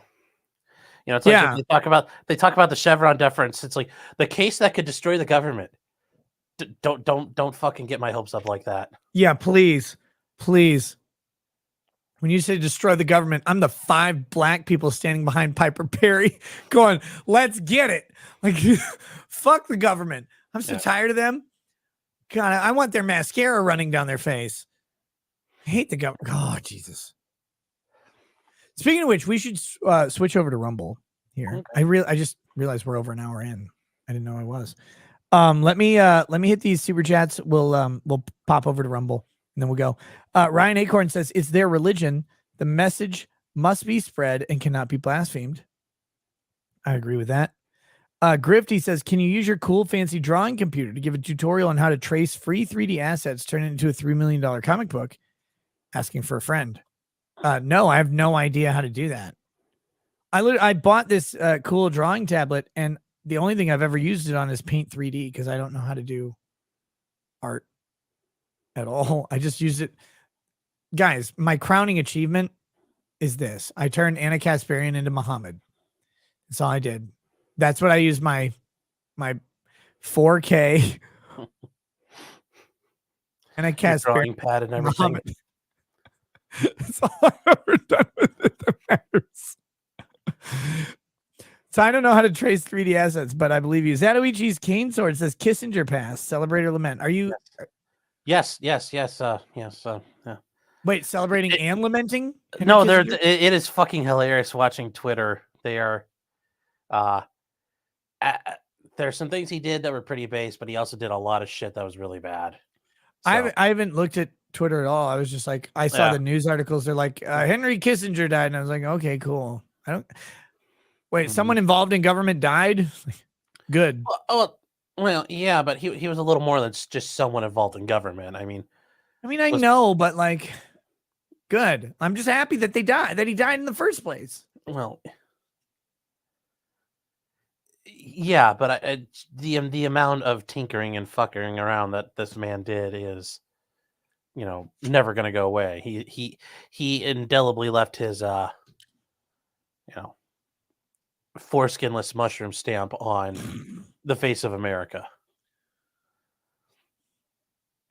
To Henry Kissinger and his 10% off penis. Cheers to him and a Black Friday deal for everyone. Mm-hmm. Lost and Lost says, Nick, I need a toast for a dead soul. Inside of 72 hours, I will deliver oral appeal. Looks like you're good at oral. Prepare a brief. You should get longer. And prepare a factum on constitutional appeal. FML doing fine otherwise, brother. A factum on a constitutional appeal. Wait, Laws, you're Canadian. I don't even know what that means. Matter. Well, no, I was going to say probably none of that matters because they're going to say don't care up in Canada. Yeah, but anyway, Laws, let me do this. A toast for a dead soul. Cheers to you and your dead soul because you're Canadian. And nothing that you mentioned was the reason. Now I remember you're like, no, but Alberta's based or whatever. And I'm like, oh. Based Canadian sounds like a New Jersey Democrat. Like, good luck, brother. You are in the place where literally everything you say is a death sentence in waiting. So my cheers to you. May you have a great constitutional appeal to those ponces in their poofy powdery wigs or whatever. But I hope you're doing well. I really do hope you succeed in your endeavors and, eventually get out of Canada because Canada is fucking stupid. So cheers to you. May Fidel Castro's son have another 10 years of glorious reign over your country. Why can't he do to the gays what Fidel did to the gays? Put them all in prison and send them to Florida. He'd have to do it to himself. That would be funny, though. It's like, and this is justified because I'm with you. And then all of a sudden, Trudeau shows up in Miami driving an Uber. John Jelaine says, Ricada thinks super chats are gay. That doesn't mean he has a problem with them. Correct. J-Rock says, go Miss Nepal. And he says, why are you shaming the poor girl? If she's not poor, look at how much food she can afford. If she was poor, she would have been on an Africa ad and she would have been much, much better shape. I mean, I was waiting for you to make a joke about her having the $2,000 a month snack budget, but you kind of let that one go. I did. She's clearly not poor. Well, no, but she needs to learn from the Ricada household budgeting. Dude, it's not just only $2,000 in snacks. The bill this month was $3,300. I was like, Jesus Christ! What are you buying? Are you giving your kids meth as a snack or what? I wish that would explain it. Because the problem I have is every time I go up to the kitchen, I'm like, oh, well, we buy all these snacks. I got to have something good. And I open the cupboard. I'm like, what the fuck is this? Well, no, like what kind of snacks are they? Like people? Like you guys are eating people? Like yeah. How is it like? Are you eating all those like Ukrainian fetuses that are being smuggled out? Like we have a contract. Family? Yeah, we have a contract with Seattle. That's how we keep the homeless problem down to where it is. I don't know. When I hear that number, I'm even me as a fat guy. I'm like, I don't know how you do that. I don't either. But I'm not the one buying it. Like the nanny does the shopping. So she's probably just embezzling money. I don't know. I mean, that or it's like the most gourmet of snack trays. The only thing I could think of. I wish it was. If it was gourmet snack trays, I'd be eating those. But I'm like, where's the fucking meat? You can't eat those. Your guests need them.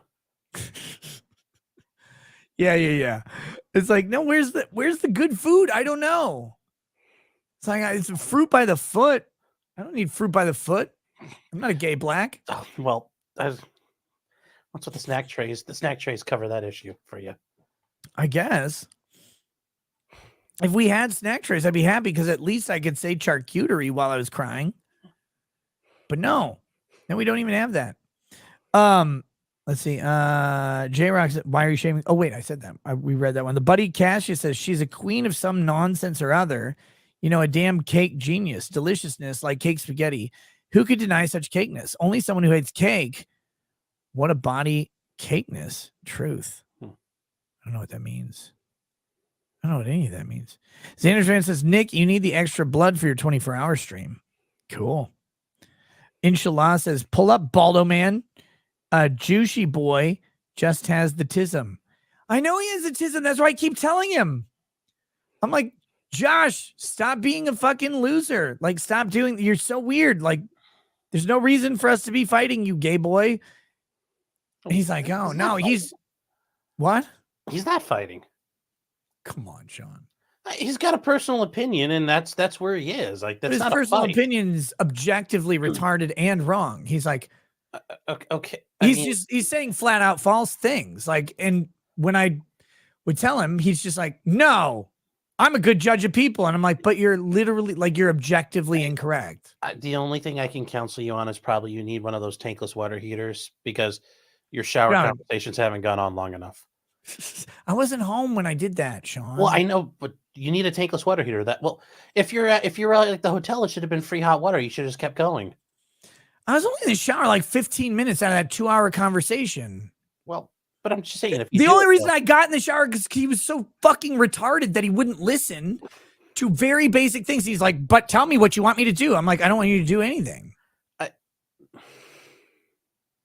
Oh, wait, am I supposed to sit here and simp for Josh while you're on my show? Because, like, what am I supposed to do here, Sean? Tell me. Why don't you tell me right now? You got a thing. Tell me. Tell me what I'm supposed to do. I don't, but I don't. What? Oh, so wait. So I have a 2-hour conversation with Josh. It goes on so long. I tell him a joke. Hey, Josh, this has gone on so long while I'm trying to tell you that you're doing this thing. And I just think that maybe, like, I don't want you to do anything at all. And he's like, what do you want me to do? I'm like, literally nothing. He's like, do you want me to delete something? No. Do you want me to censor something? No, Josh. I'm just telling you, you have a thing where you do this thing where you come up with a falsehood and then you run with it. And I will tell you that these things are false only because I know they're false. So what I'm worried about, and this is what I told him, Sean, this is what I told him for an hour and a fucking half. I told him, Josh, you are doing this thing that I can tell you you're wrong on, where you are misinterpreting what people are saying. And I think it's because you have this great ability to take in factual information, but you have an inability to discern fact from like colloquialisms, jokes, various aspects of normal people conversation. And I didn't even I said autism as a joke at first, but I was saying everybody who talks to you is bringing you a problem to solve as a system administrator. And so you approach life as a sysadmin with everybody's got a problem to solve. That means that when someone tells you something, you're not looking at it as it could be like I'm like, you're flat out wrong on timelines on a lot of stuff. Like this is an example. You have an inability to determine what happened 10 years ago versus now based on conversational cues. I can tell you that because I can tell you what is going on versus what happened in the past. And I'm trying to give you examples. He's like, you want me to do this? I'm like, no, I don't fucking care about that at all. I'm trying to tell you because if you're doing this where I know this is happening, then you might be doing it in places where I don't know this is happening and you don't know this is happening. I want you to just have this knowledge for when you're looking at stuff. And he's like, what do you want me to change? And I said, Josh, I have never, and this is the fucking irritating thing about him, Sean, because he's just kind of let this go. I have never in my fucking life asked him to change, delete, or censor a goddamn thing. Even when I said to Josh on multiple occasions, I'm like, what you said or what you reported or what you relayed was flat out factually fucking wrong about me. Flat out wrong. And he says, do you want me to do something about it? I said, no. I just want you to know as a friend that what you said is not true. I don't care that you said it. I don't care that it's wrong. I'm not going to go online and be like, Josh said this lie about me. I'm not going to do that. I'm just going to tell you the thing was wrong because you are someone I know. We have a relationship and I just want you to know that that's not true.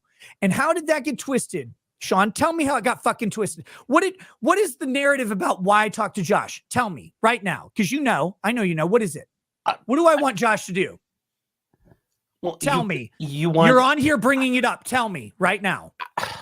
What do I want Josh to do? Tell me. The narratives that you want him to go after the detractors. I want him to censor stuff, right? I want him to remove shit from my thread. Yes. Every time Josh has asked me, what do I need to do? Who do I go after? Who do I ban? What do I remove? I said nothing ever. Every time, Sean. Every fucking time. That's what I said. This motherfucker goes out there and runs with this narrative that I'm trying to get him to censor shit. Never in my life. Never. And I've said over and over, I would never, ever attempt to censor the farms, no matter how wrong they are, no matter how wrong he is. I've never asked him to change a goddamn thing. Even shit he said, what do you want me to take back? What do you want me to retract? What do you want me to do? And I said, nothing ever. I just want you to know as my friend that this isn't true. He would respond with, well, I have this advice for you. And I would just listen, Sean. So yes, while I was in Corpus Christi, Texas, at midnight, where Josh's like, he's texting me at midnight. I go to sleep at 5 in the fucking morning every goddamn night because I do this goddamn show starting at 11. He's like, he's texting me at midnight. What a weirdo. Yeah, I texted you at midnight, you fucking idiot. Because I'm awake until 5 every day, no matter what I do. That's my sleep schedule. And I'm sitting there talking to him. I thought I was going to have a 15-minute conversation where I'm like, hey, by the way, Josh, I noticed this thing that you do where you interpret things wrong. And I know you're interpreting these things wrong because I know the people involved. And I just want to let you know that maybe it applies to someone else. He didn't show that or say that, did he? No, he said, I went in some roundabout way to try to get him to censor something. I have never in my fucking life asked him to censor a goddamn fucking thing. Never. Sean. I've defended everything about the Kiwi Farms. I said I would defend it forever, and I still do, by the way. Even though they say the most horrific shit about me, the most horrific shit about my wife, they say the most horrific shit about my family, they flat out fucking lie. They say I commit literal crimes. They say I abuse my children and my family. They say I beat my family, Sean. I know. I've seen those. I know you do. I know you know. Because you kind of laugh about it sometimes, right? When a super chat comes in. And I don't blame you for that, by the way. But I know you know. Mm-hmm. And now you're on here bringing it up. But I just want to clear the fucking air because I'm so goddamn tired of this. Why am I being the bad guy and saying, hey, Josh, I noticed this deficiency in your analysis. In your analysis of this. And he's like, he's trying to get me to change shit. I've never fucking asked. And when he has asked me what to do, I've said nothing every single time, including that conversation. So yeah, it took an hour and a half to get around to the thing. So eventually, yes, I took the shower that I wanted to take. And as a joke to break the tension, a fucking hour and 45 minutes in, I said, Josh, I'm just texting you from the shower because this is so silly, man. Like, you're being crazy here. You don't even see this. I'm just trying to tell you. He's like, I don't want to like Drexel. I said, don't like Drexel. I don't care if you like Drexel. Drexel doesn't care either. I don't fucking care about you and Drexel. I'm giving you an example of something I know you're wrong on because I know the person and I know the actual facts. By the way, when he said Nick didn't know the facts, I got him right. He's actually got them wrong. He's literally got them wrong. And it's funny because when he cited the actual thing, what he said was 3 years off from reality. But that doesn't matter because it's Josh, right? Because he's just a lovable autist. He is a lovable autist. I've never not liked Josh. I even sent him an email. I'm like, Josh, or a message. I said, Josh, this is stupid. Let's just bury the fucking hatchet. Why are we fighting on this? Why are we fighting at all? I don't even understand. I was just talking to you like I always talk to you, and he got mad about it, Sean. But I'm the mad one. I'm mad. Months of this, months of me being completely and utterly misrepresented by an autism who can't understand human interaction. And I'm like I've never actually been mad at Josh. Never. I'm still not even mad at him because I know he's retarded. He's like the Down syndrome kid that you take to get cake, and he's like, I want ice cream. I'm like, no, it's the cake store. And that's Josh. And I'm still not dude, I sent him a thing. I'm like, Josh, why are we fighting? This is so stupid. Let's bury the hatchet. He won't, though. You know why? Because Josh decided a long time ago that I can't be a friend. And you know what he told me on that conversation? You know why I can't be a friend? Because his friends are very difficult. Because if someone calls out one of his friends, he is compelled, which I told him, by the way, that he's easily manipulable because of this. Well, if someone's friends with me, I have to. This is his words. I have to report the negative thing about them. I have to. And I'm like, but Josh, if it's not true, like, and again, I'm not telling you to retract anything, but like, it's not true. I'll just tell you that it's not true because you're my friend. I want you to know. And he's like, but I have to say it. I'm like, yeah, say it. But, you say it all the time. I'm not telling you not to. I never have. And I get that. I was just trying to make a joke, but since we're here, I guess I'll just say, if you don't want him to retract, but you're telling him it's wrong. I didn't even tell him anything about me was wrong, Sean. Well, no. I'm just saying, like, if you want them, like, you're saying, like, this isn't right. And you're like, well, and if you're saying Noel said, hey, what should I do about it? Don't worry about it. That, you know. I wasn't worried about it.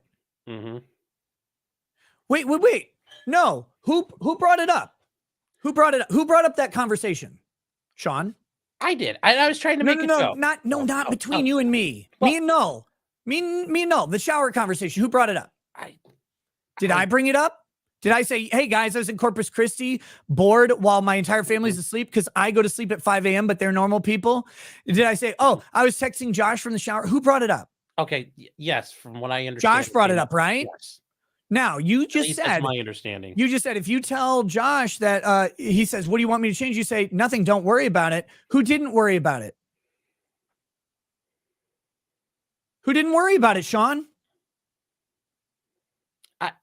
Who didn't worry about it? Answer the fucking question. I don't know, Nick, because I don't know all your conversations you've had. Wait. You don't know who didn't worry about it? Who'd you hear about it from? Who talked about the shower texting? Who talked, which by the way, was just a joke. It was literally a tension breaking joke. Cause I'm like, why is Josh mad? I said to him, a tension breaking joke. It was funny to me. Who told you about that conversation? Was it me? Did I say, hey, I was texting Null for 2 hours last night? Or did Null say, Nick texted me from the shower because he's so fucking crazy and he's so unhinged and he wants me to censor his thread? Who said that? Was it me or Josh? It was Josh. Oh, was it Josh? So when you said just now, when you say, well, don't worry about it, who didn't worry about it? Me. Who's blindsided when someone went to the fucking internet to go complain about it? Me. I was fucking blindsided because I've talked to Josh 100 times in text. And every time I just tell him, I'm like, hey, you're my friend. I just want you to know this thing isn't true. By the way, my wife and I are monogamous and have been for our entire marriage. We were virgins when we met. And we are only people we've ever had sex with. I know that there's these like weird rumors about us. I just want you to know as my friend, because there's this weird shit going on talking about how my wife's a whore that you're like reporting on. And then I'm some cuck who likes to watch her get fucked by men, that actually we're monogamous and we've only ever had sex with each other. I just want you to know. I don't want you to change anything. I don't care, but you're my friend. I want you to know.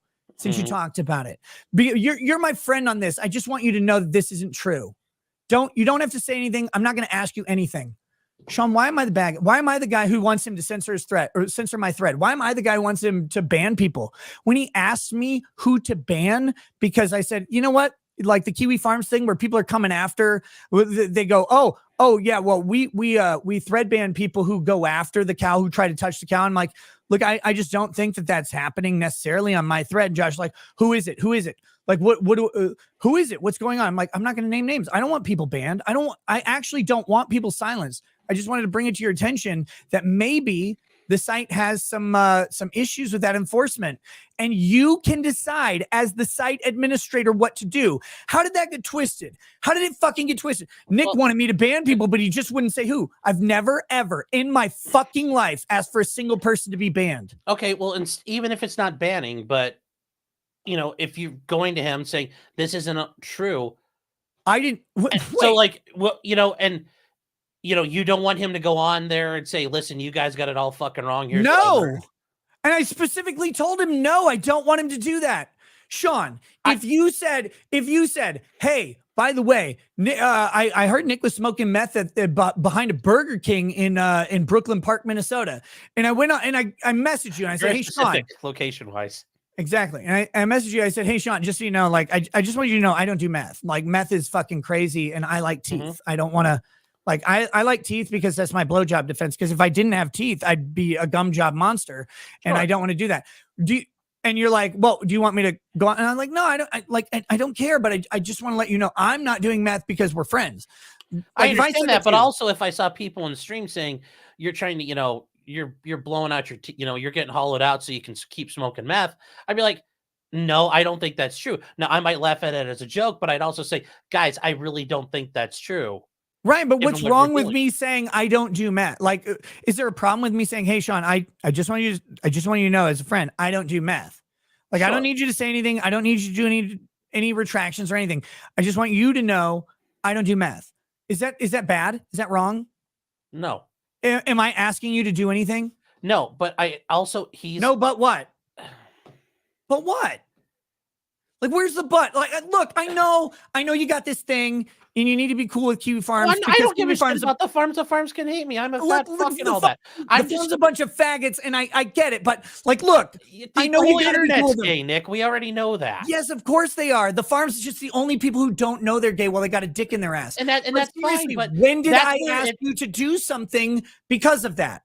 What have I asked you to do? And like you just said, but yeah, what? All I'm trying to say is. And Null's in a position where, you know... He's not in a position, Sean. You don't think he can go on there and say, listen, I think you guys have got, like... He could say that, and if they blow up and re-on him, fine. Why would he do that? Why would he go on there and say that? It's a gossip for him. Why would he do that? No one expects Null to do that. Except Patrick Tomlinson. Of course he does. Well, he's another topic for another day. Sean... Yeah. 4 years I have talked to Null. 4 years of this, I've never asked him to change or correct or modify anything ever. Well, and you don't have to ask him to correct it, to modify it, to delete or edit things. He could just go in there and say, look, because he could comment. He comments on shit all the time. Okay. And here's the question. Yeah. If I don't ask him to do that, if I don't ask him to do fucking anything, and he decides to do it, whose issue is that? Like, why is that my fault? Because I said, hey, as a friend, I just want to let you know that I don't freebase heroin. And he goes on it's like, guys, I think you got this wrong. Nick doesn't freebase heroin, which, by the way, I think it's a little dishonest to suggest that Null might run out to like defend me. Because again, I don't think that that's a thing that he typically does in general. But like, why would that be on me if he decided to do that? Why would that be me desiring, while the entire time saying, no, I don't need you to do anything. I don't want you to do anything. Look, when one of my friends says something very dishonest or very wrong about me, I'll typically, and I find out about it, I mean, who knows? I'll typically reach out and just be like, hey, like, I know this is a thing that you like care about. I don't do that. You know, like Drex, by the way, since we're on that topic, like Drex knows very clearly that Lady Rackets and I are exclusive, have always been, and would never entertain anything else ever. Like Drex knows that. And not only does he know that, but if he were to ever say something, I'd be like, by the way, like, you obviously know that's fucking retarded, right? I know, but the comment Eric July's breathing relief is fucking hilarious. Wait, what was it? Eric July's just sitting there breathing a sigh of relief. Oh, there it is. Yeah, John Jelaine. It's very funny. No, I fucking hate this shit. It's so stupid because all I want to do, by the way, Sean, is talk to Null about AI and the progression of humanity into the fucking dystopian future of a technology-driven, AI-driven, and ultimately advertiser-driven dystopia. Because that's what we're going. Every dystopian future is wrong because none of them have fucking Nike running the AI that is murdering everybody, saying just do it with an axe in its hand as it chops people up. And I want to talk to Null about that stuff. I want to talk to Null about the idea of like having you know, this abortion thing happen where we get to a point of technology where every single black woman who gets impregnated by every black guy who couldn't get a white guy from the bar or white girl from the bar, like, and he just needed to nut, and then she goes home and she's more pregnant than a fucking extra large McDonald's French fries, and she has an abortion, or she wants to have an abortion, but she can't because we can literally teleport a baby out like Star Trek. And we go, what do we do with these things? I want Josh to tell me how we create an army of the unborn, these unborn botched abortions that grow into super soldiers and just become Russia part 2. Like, I want Josh to give me these weird fucking opinions on life that I've never considered. And I like talking to him. I still consider him a friend. I fucking hate fighting with friends. And I fought with friends in the past for months and months and even years. And I ultimately get to reconcile with them. But I think Josh is too fucking retarded to do it. And it's so goddamn irritating because I never did the things he said. And I don't talk, I mostly just let it go. But I'm fucking tired of letting it go, Sean. Because I don't fucking want to fight with anybody, much less Josh or you or anyone else in the world. I just want to do a goddamn autistic live stream where I make fun of something like vaginal tightening serums from Hong Kong. Like, that's it. But every goddamn time I'm confronted with this stupid thing, and it's not even real. And it's based on some autism's inability to discern what's happening, where a joke is said like, hey, Josh, I'm texting you from the shower, because he seemed mad in his text, Sean. I'm like, why is Josh mad about this? Why are we still talking an hour and 45 minutes into this? Like, I know. And by the way, again, so goddamn dishonest. It makes me so fucking angry on this front. He's like, he's texting me at midnight. Like, you fucking Negro. That is 7 a.m. your time. It is 7 a.m. in Euro Cup time where you're over there pretending to suck Slovakian penis or wherever you are, Serbia, I don't know, where you're over there like pretending to be like a well-adjusted person because no one else speaks the language that you speak and you just muddle through some Eastern European conglomeration of syllables. Like you're over there. And I know it's 7 a.m. for you. That's why I messaged you then and not at 8 p.m. when you're asleep. And he's like, why would he text me then? Oh, I'm awake and you are. It's a great time. Nick, I was trying to make a joke. You tried to make a joke and I made it shitty. Yes, you did. Welcome to my life, Sean. You know, I'm sitting here trying to defuse a bomb and you're playing with a fucking pogo stick. I don't need you to defuse a bomb. I need you. Well, no, I was trying. I was trying to make a point. I'm doing something. You just come run up and just like right in the middle of it. So damn right. You know, every time. Yeah. No, dude, it's just so. I understand, but like, let's move on to the actual shit we want to talk about. We can absolutely. Here we go. Where are we? Xander's Rants. Nick, you need wait, we did the extra blood thing. Drop Barracuda says you're assuming that you're talking to a normal, rational, based adult, has an interest in having a normal, rational, based adult interactions when it genuinely doesn't make sense. That's a clear sign of gaslighting. True. Arclight says, so go in the thread and correct it. You have an account. Arclight, I do not. I've never had a Kiwi Farms account. I don't have one. I was thinking. No, I don't. And Null knows this, by the way. I don't know, like, because obviously, if I had an account, I would have to verify it, right? And people keep telling my account. People keep telling me that I read my thread. I don't. I stopped reading it months ago because it was no longer useful. I used to read it all the time. I used to read it every night, and then it stopped being useful because I was going through it. I'm like, this is fan fiction or whatever, but which is fine. And again, I don't care. Kiwi Farms thinks they have a lot of power over people. They don't. Kiwi Farms has power in so much as they can convince someone to destroy themselves. But Kiwi Farms can't do anything to anyone. And the reason they can't is because if Kiwi Farms tried to go after someone, which they don't do, I want to be very clear. They don't go after someone. But if someone's like, someone's boss was like, oh, I saw this thing on the Kiwi Farms. All you have to do is pull up their thread and you'll find some guy named Butt Sex Master 2000, and he will have a post that just says nigger. Like that's what he'll have. You just show that to your boss. You go, is this person sane and right? Like, is this the place that you're getting your information? And they'll go, oh no, the real world doesn't care about this. That's fine. But what the real world doesn't care about doesn't matter if the person goes, I will read. I apologize for us jumping back into it. Sorry. Well, no, this is Eric Allen. Yeah. Or wait, no, this is Arclight. No, but I'm just saying. The Kiwi Farms people can convince people to fuck themselves over, but the people always fuck themselves over. Like that's what happens. Like people destroy themselves. Kiwi Farms doesn't. Oh yes, it's all self-inflicted. Right. That's a credit to Kiwi Farms. That's not a criticism of them. Eric Allen says people trying to attack Nick's character is literally the most cringe thing ever. If you don't get highly quality character at this point, you can't be helped. Oh, or high quality. Thanks. He also says, act like people are in a better position than Nick. Go ahead. Trolls, no evidence. Trying to take someone down who cares about this shit is pretty low. J-Rock says, Sean, this is epic. And Drop Barracuda says, the energy level sounds like pre-show tea boosters were handed out, but the high pitchy voice sounds like it's time for seconds. Respectfully. Oh, I haven't even got high pitch it.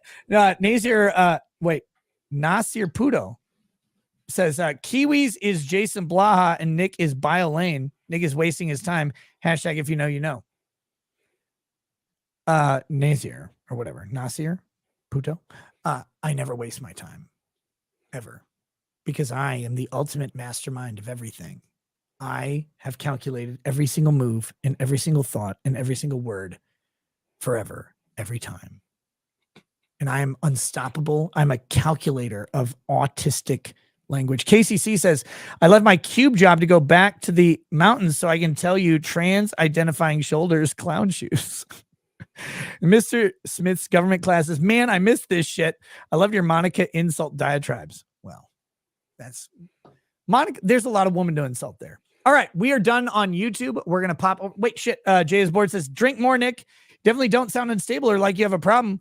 I'm sure none of this rage gets taken out on your family." No, do you guys like get mad at stuff and then beat your family? Is that a thing you guys do? That's very weird. Yeah, do you want me to drink more? I was gonna say he retracted it. You can make the joke all the remote controls are glued to the tables in your house. That was funny right there. Guys, it's so weird. People like, you drink, therefore you beat your kids. Like, holy shit, like that's a step. I don't know where that came from. But anyway, let's pop over to Rumble. Let's talk about this Ohio lawyer getting disciplined. And then hopefully I'll get disciplined soon. Like, I keep trying and they keep failing. But guys, we'll see you on Rumble. 25 seconds. See you in a bit. Peace.